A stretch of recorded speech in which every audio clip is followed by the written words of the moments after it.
വലിയൊരു ആശങ്കയുണ്ടോ എല്ലാ വിഭാഗങ്ങളെയും? നിശ്ചയമായിട്ടും പുതിയ FCRA ഭേദഗതി ബിൽ മലങ്കര സഭയെ സംബന്ധിച്ചിടത്തോളം പ്രത്യേകിച്ച് ക്രൈസ്തവ സഭകളെയെല്ലാം വളരെ ആശങ്കയിലാഴ്ത്തിയിരിക്കുന്ന ഒരു നിയമമാണ്. കാലാകാലങ്ങളായിട്ട് FCRA മുഖാന്തരം സഭയ്ക്ക് വിദേശത്തു നിന്ന് ലഭിക്കുന്ന പണം വളരെ കർശനമായ നിയമങ്ങളിൽ പാലിച്ചുകൊണ്ട് തന്നെയാണ് ചെലവഴിക്കുന്നത്. വിദ്യാഭ്യാസം, ആതുര സേവന രംഗങ്ങൾ, അതുപോലെ സാമൂഹ്യ സേവനത്തിന് മന്ദബുദ്ധികളും വികലാംഗരുമായിരിക്കുന്നവർക്കുള്ള സഹായങ്ങൾ ചെയ്യുന്നതിന്, അങ്ങനെയാണ് എൻ്റെ ചുമതലയിൽ ഞാനിതിനെ എടുത്തിട്ട് കഴിഞ്ഞ 35 വർഷക്കാലത്തോളമായി ചെയ്തുകൊണ്ടിരിക്കുന്നു. ആ FCRAയുടെ നിലവിലുള്ള നിയമങ്ങൾ കർശനങ്ങളാണ്. അവയെല്ലാം പാലിച്ചുകൊണ്ടാണ് നമ്മൾ ചെയ്യുന്നത്. അതിനുവേണ്ടി പ്രത്യേകമായി യൂട്ടിലിറ്റി അക്കൗണ്ടും എല്ലാം ഉണ്ട്. ഇപ്പോഴത്തെ നിയമം അനുസരിച്ച് വളരെ ആശങ്ക ഉണ്ടാക്കുന്നത് ഇങ്ങനെയുള്ളതായിരിക്കുന്ന വിദേശത്തു നിന്നുള്ള പണം പലപ്പോഴും വിദേശത്തുള്ള നമ്മുടെ പള്ളികളിൽ നിന്ന് വരുന്നതായ നേർച്ചപ്പണം പോലും അത് സ്വീകരിക്കുവാൻ പാടില്ലാത്ത രീതിയിലുള്ള കർശനമായ നിയമങ്ങൾ കൊണ്ടുവരുന്നത് സഭയെ എല്ലാം വീർപ്പുമുട്ടിക്കുന്ന ഒരവസ്ഥയായിട്ടാണ് കാണുന്നത്. മാത്രമല്ല, അവ ചെലവഴിച്ചുകൊണ്ടുണ്ടാകുന്നതായ സാമൂഹ്യ സേവന പ്രവർത്തന മേഖലകളെല്ലാം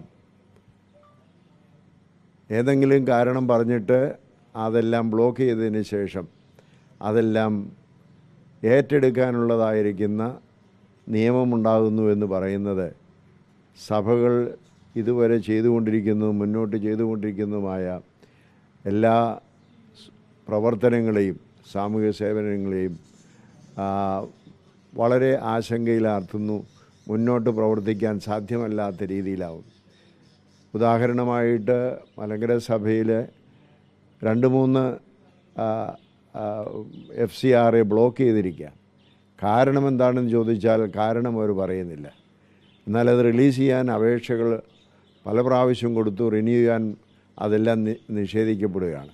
ഇപ്പോൾ രാജീവ് ചന്ദ്രശേഖർ വന്ന് അദ്ദേഹം എന്നെ കാണാൻ വന്നപ്പോൾ ഈ ബ്ലോക്ക് ചെയ്തിരിക്കുന്നതിൻ്റെ എല്ലാം ഡീറ്റെയിൽസ് അദ്ദേഹത്തിന് കൊടുത്തു.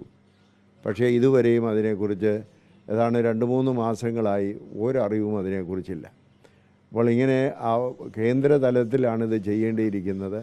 അതവർ ചെയ്യാതെ ഇത്രമാത്രം കർശനമായിട്ട് നിൽക്കുന്നത് സഭയെ സംബന്ധിച്ചിടത്തോളം അതിൻ്റെ ശുശ്രൂഷകൾക്ക് എല്ലാ സഭകളെയും ബാധിക്കുന്ന ഒരു പ്രയാസമാണ്. അതുകൊണ്ട് ഈ പുതുതായി ഉണ്ടാക്കിയിരുന്ന ഭേദഗതി ബിൽ, FCRAയുടെ ഭേദഗതിയിൽ പുനഃപരിശോധിക്കണമെന്നുള്ളതും സഭകൾക്ക് പ്രയാസമുണ്ടാക്കാത്ത രീതിയിൽ അതിനെ പുനഃപരിശോധിച്ച് വേണ്ട മാറ്റങ്ങൾ വരുത്തണമെന്നുള്ളതാണ് സഭയ്ക്ക് പ്രത്യേകമായി ആവശ്യപ്പെടാനുള്ളത്. മാത്രമല്ല, ക്രൈസ്തവ സഭകളെ അല്ലെങ്കിൽ ക്രൈസ്തവ വിഭാഗത്തെ ന്യൂനപക്ഷ വിഭാഗങ്ങളെ വരുതിയിലാക്കാനുള്ള ഒരു കേന്ദ്ര സർക്കാരിൻ്റെ നീക്കമായി ഇതിനെ കാണുന്നുണ്ട്.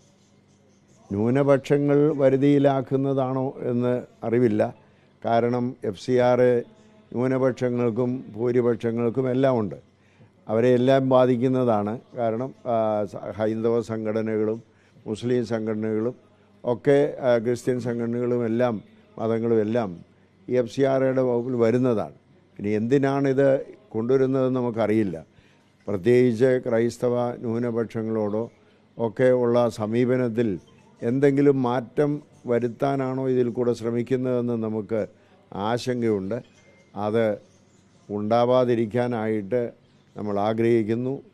നിർബാധം ഈ സഭയ്ക്ക് അതിൻ്റെ ശുശ്രൂഷകൾ നടത്താനുള്ള അനുവാദമുണ്ടാകണം. മാത്രമല്ല, ഇപ്പോൾ ബ്ലോക്ക് ചെയ്തിരിക്കുന്നതായ FCRAകളെല്ലാം റിലീസ് ചെയ്യാനും അത് റിന്യൂ ചെയ്യാനും ഉള്ള അനുവാദം കിട്ടണം.